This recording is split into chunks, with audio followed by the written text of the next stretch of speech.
Gana Gueye daal di blessé moom mi nga xam ne nii moo di Crépin Diatta gis na ñaari match yi latéral déjà lim mu def doyul xel lool milieu bi pareil attaque bi n'en parlons même pas bon ça dépend nag ci ñi muy teg suba mais quand même gis nañ mi may chance des personnes yoo xam ne demain est-ce que moom Pape Thiaw war na tenter est-ce que jotul mu teg 11 boo xam ne nii bu ko teg xëy na dina ko mën a apporter dara. waaw mais xam nga mooy li ma lay wax rek.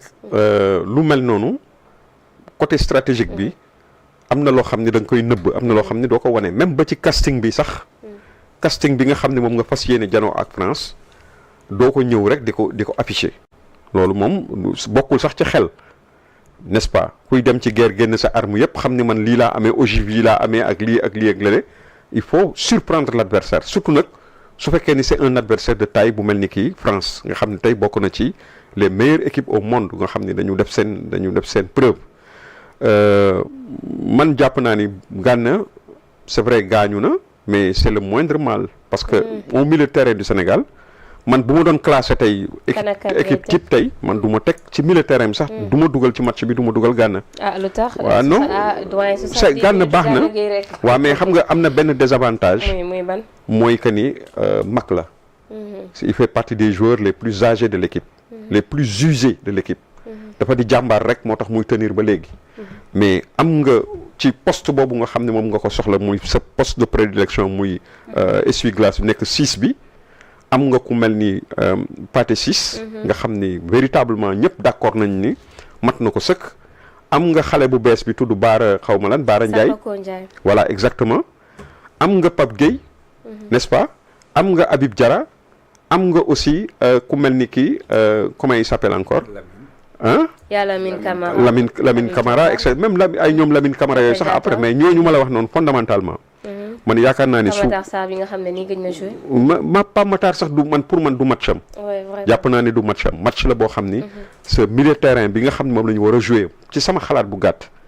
mooy ñu jouer ak Pathé Ciss jouer ak Bara Ndiaye jouer ak Pape Gueye je pense que loolu moom buñ ko démarrer ci côté défense amuñu problème bu mag li ñu doon ragal mooy peut-être que maanaam kii bañ a am forme bu rëy mais jàpp naa ne ñaxate suñ ko kuñ ko mën a booleel ci entre Kalidou Koulibaly wala ñu boole ko ak Koulibaly ñaan ñe moom seen combine non c'est-à-dire Koulibaly wala Mamadou Sarr kuñ ko ci booleel ak ñaxate dina dem kooku moom amul sax werante laa fii moom c'est assuré parce que am nga Diouf El Hadj Malick am nga aussi Diatta n'est-ce pas Crépin Diatta ci kaw aussi man jàpp naa ni avant-centre yi dama gëm ni kii ñuy naan kii Sarr comment il s'appelle encore Ismaïla moo war a samp comme neuf n'est-ce pas ci aile yi nga teg benn côté bi nga teg Sadio Mané benn côté bi nga teg Ibrahima Mbaye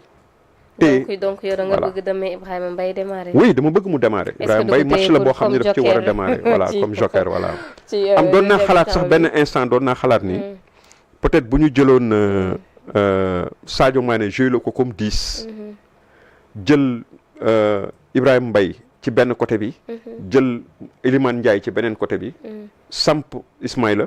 kon aussi da nga am ay flèches ngay am quoi non Iliman pourtant Iliman il est bien machallah tu sais Iliman mën na surprendre xam nga Iliman mooy joueur boo xam ne match bu nekk mën na la ci surprendre mën na la peut-être décevoir mën nga yaakaar ni il n'a pas joué dans son registre mais match bu mel ne contre France ak moom mentalité am ni mu xalaat ci France et tout déclaration yi mu def ci France man jàpp naa ni match boobu bu fa duggoon dana fa def jaloore waaw donc mais mu nekk remplaçant aussi nekk joker loolu du wàññi dara mais Mbaye nag moom moo gën a actuellement moo gën a nekk en forme de mon point de vue quoi vraiment man moom milieu bu ma kii attaque bu ma gis c'est Sadio Mané Ismaïla Sarr et Mbaye pas Mbaye mais j'aurais aimé Jackson donte mooy loolu mais problème de finition la am mais aussi mën na créer des surprises. mais Ismaïla nag day dugal temps yi lu bëri man sama problème ak Ismaïla c'est l'un des meilleurs buteurs de mais effectivement de la Premier League.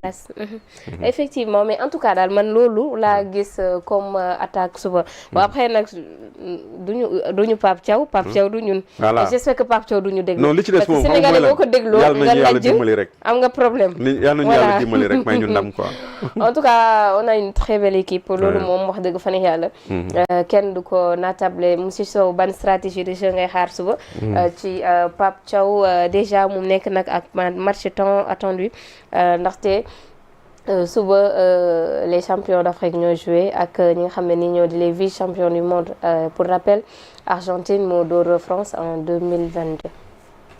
Oui, bon, man je pense que comme ni ko doyen waxee la pression comme il l'a dit jàpp naa ni mi ngi ci côté français côté France bi parce que li tax mooy comme il l'a fait rappeler tout de suite wax na ni effectivement ñaari yoon yi ñu daje yëpp bon Sénégalais yi dañuy gagné te comme tubaab bi gëm nañ ni jamais 203 ñoom xëy na affaire boobu day peser ci seen bopp maintenant li ci des rek moo di que ensuite y a que le Sénégal est sorti victorieuse de la CAN avec une CAN véritablement aboutie donc je pense que aujourd'hui tey bu ñuy waxante rek Sénégal buñ ko bëggul a tuddit bokk na ci équipe yi nga xamante ni c'est les équipes favorites du benn y a la France y a comment dirais-je l'Espagne y a l'Allemagne y a mais sauf le Brésil moom vraiment du favori mën na créer la surprise mais du favori mais li ma Brésil bi ma gis du sax voilà équipe brésilienne bi maintenant li ci des mooy Pape Thiaw moom il connaît véritablement ses joueurs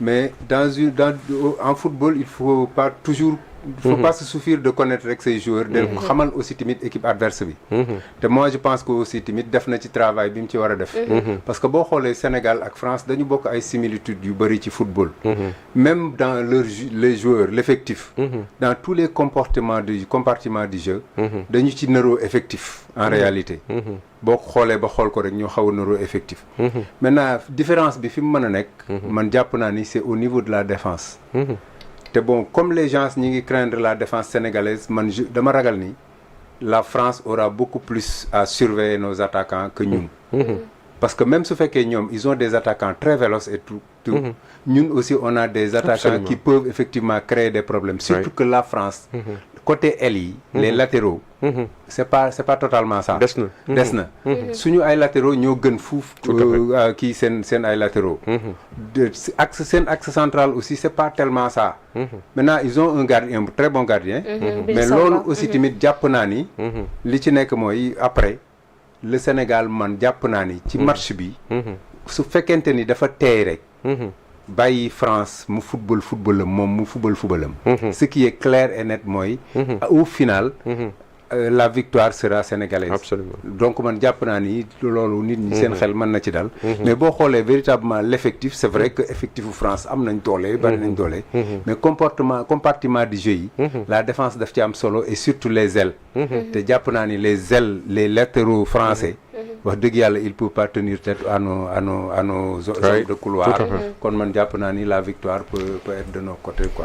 te nag gis nga nag bu la ci kenn nax gis nga da ngeen am confiance dans des compétitions comme ça ne la wóor yàlla ne il y a certes les conditions objectives qui doivent être réunies mooy avoir une très bonne équipe bu nga xam ne am na ay arguments techniques stratégiques ak lépp mais aussi il y a des conditions subjectives yuy entrer en compte pour nga mën a gagner maanaam nekk en forme maanaam am sa xel mentalité bañ a am tension bañ a am pression yooyu yëpp dafay maanaam impacter ci match bi dafay feeñ n'est-ce pas te it bon jàpp naa ni Sénégal actuellement vraiment c'est de grands garçons des gens yi nga xam ne gis nañ leen ñu mën a leen au score à plusieurs reprises nga gis leen ñu dellu siwaat encore cette force-là pour l'avoir c'est pas n'importe quelle équipe moo am loolu donc man véritablement sans baigner dans une confiance aveugle nous avons tous les atouts inch'Allah bu neexee yàlla pour pouvoir faire face à la France et am jëli ci ndam quoi. yàlla bëri na sutura. voilà yàlla bëri na sutura quoi. en tout cas demain ku mën ñaan na nga ñaan. ñu mën julli nañ julli. les athées xaw ma lu ñu gëm. nañ ko def nañ ko def. mais en tout cas moi je pense que ne du nekk premièrement du nekk match bu yomb. voilà deuxièmement aussi il faut savoir que ne. la France faw ñu gën a firndeel seen statut de favori. oui bien même sûr si aussi wax dëgg fan yàlla man dama ne souvent le Sénégal fi ñu leen di xaaree foofu la ñu daanoo. sincèrement yéen nag da ngeen am confiance mais man. sincèrement. suba man Sénégal équipe bu ndaw 21h30 laay équipe bu ndaw laa ragalee Sénégal. équipe bu ndaw bu Sénégal du jeu équipe bu ndaw. moom damay am doute quoi. mais équipe bu mag. bu taxaw ci kanamu Sénégal confiance bi ngeen amoon doyen moom ngeen amoon contre Angleterre ñu ñëw Angleterre door ñu 3-0. waaw mais après jàppaat nañ ko dóor ko 3-1 man vraiment. jàppaat nañ ko dóor ko 3-1 waaw. coupe du monde la woon 2022 la. 2022. mais yow tu ne vois pas que l'équipe là. non a changé. bien sûr l'équipe a changé. évolué et loolu yëpp dëgg la. mais la dernière rencontre on l'a battu par 3-1. a changé mais on n'est pas dans l'euphorie. trio d'attaque bu France nga jël défense bu France. ndax boo dellu see. yàlla wax na on peut rivaliser avec eux ci compartiment bu ne. mën nañu rivaliser ak à condition que say joueurs bañ a complexé. t'as vu la dernière fois Brésil contre Maroc man j'ai aimé man j'étais pas pour le Maroc man booy xool ci deuxième mi-temps bi Maroc laa faral te faraluma ko. man Maroc laa faral man Maroc laa faral moom vraiment tellement leur manière de jeu gis nga tey Cap-Vert dafa génnul football mais bu génnoon day gagné Espagne. non le Cap-Vert a très bien joué. mais effectivement mais bloc bas lañ def. non mais li tax ñu def bloc bas non xam nga ñoom amuñu xam nga ils ont joué lucide. je ne peux pas. xam nga le xoola xam nga Cap-Vert c'est la première fois le Cap-Vert muy dem coupe du monde. maanaam logique sax commandé wul pour que mu ñëw dajeek l'une des meilleures équipes au monde bu mel ni Espagne. am Lamine Yamal am ñeneen ak ñeneen. mu ñëw janoog ñoom di am ay options offensives xam nga lu ñu waroon def ñoom. ñoom ils sont dans une compétition. ils calculent points yi ñoo am importance bu dajeek Arabie Saoudite wala mu dajeek beneen équipe boo xam ni mën na taxaw affirmé wu da nga gisaat beneen Cap-Vert ngay gis l'essentiel c'est de passer le premier tour et fi mu nekk nii point bi mu engrangé yem ci ak Espagne. une grande équipe comme Espagne avant match bi di commencer am na ñoo xam ne boo leen ko waxoon duñ ko gëm mukk. donc il faut compétition da nga koy gérer avec lucidité man je ne cracherai pas devant un match nul ak France jamais. mooy bu sedd bi di. parce que non bu sedd bi moom moo war a wax bu sedd bi parce que moom mooy daw gannaaw 2 défaites yu mu am ak contre Sénégal. ñun bu ñu amoon mara day taali bu amoon problème entre ñun ak ñoom sax ñun on a rien à machiner bu gagné nañ leen fii ñaari yoon. n'est-ce pas donc jàpp naa ni aujourd'hui la pression est dans le camp français.